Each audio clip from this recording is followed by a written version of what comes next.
سلام، چاکریم. عرض ادب خدمت یکایک دوستان. صبح همگی بخیر. امیدوارم روز خوبی داشته باشید. آقا من میخواستم بیادبی نکنم تو این برنامه، ولی بچهای دوست داشتنی ناب افغانستان نمیذارن. مثلا یارو اومده نوشته ما در افغانستان زندگی میکنیم، ما همه بنز و لکسوس و بی ام داریم. اپرای چه خبر؟ خب کسکش، تو که بنز و بی ام و لکسوس داری، پس دیگه بی‌ناموس چه گوی میخوری؟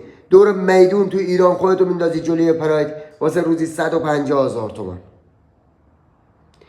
دخترهای شما در دبی هستن، همون اصلا این کارش نمیکنم. دخترهای ما در دبی هستن، 1000 تاشون تو دبیه. دخترها شما 5 میلیون ازشون تو ایرانه. کسکشن، انقدر تفرقه بین این کشورها نندازید.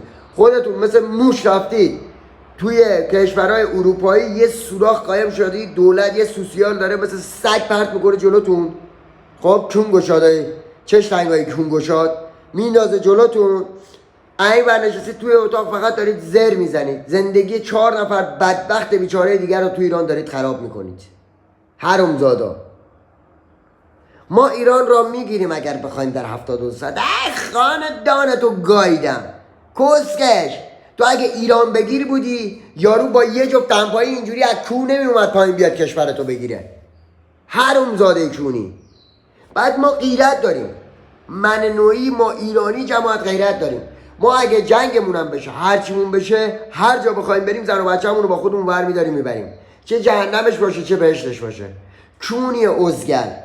تو خودت میشناسمت دیگه، تو خودت 3 تا بچه داری، 3 تا بچه رو با زن بیبت گذاشتی تو افغانستان، بچه‌ها دارن استفاده میکنن میتپونن توش. تو خودت اومدی رفتی عیشت و معیشت تو اروپا. من کیرم تو اون زندگی و کیرم تو اون غیرتی که تو داری. حرومزاده، فکر می‌کنی خیلی هم زرنگ هستی؟ 1-2 روپیه روان میکنم براشون. لالا جان کسشو میخواد کی سیر کنه، روپیه رو واسش میزنی، پایینو میخواد کی سیر کنه. تو که اصلا واسط مهم نیست پایینو کی سیر کنه. منم حرف واسه گفتن زیاد دارم. ببین 10 سال بینتون دارم زندگی میکنم، 2 بار تا الان هرات اومدم.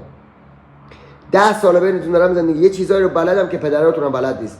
ضعفای افغانستانو نیایید کس شعر بگید و تفرقه بندازید بین ایران و افغانستان. من دوست دارم رفیق باشیم، برادر باشیم، مثل همیشه.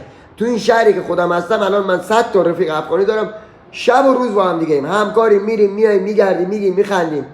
اونو هم حرومزادا فهمیدن شما چه ذات کثیفی دارید. اونو هم میگن حق داری تو هر حرفی بهشون بزنی.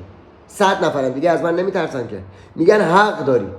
شما همیشه طرف حقو بگیر. من خودم طرف حقم اگه به ضررم باشه. رفاقت کنید با من یکی یه قدم واسم برداره واسش میدوام، ولی اگه بخواد لاشی بازی در بیاره میزنم خار و مادرشو با هم دیگه میگم.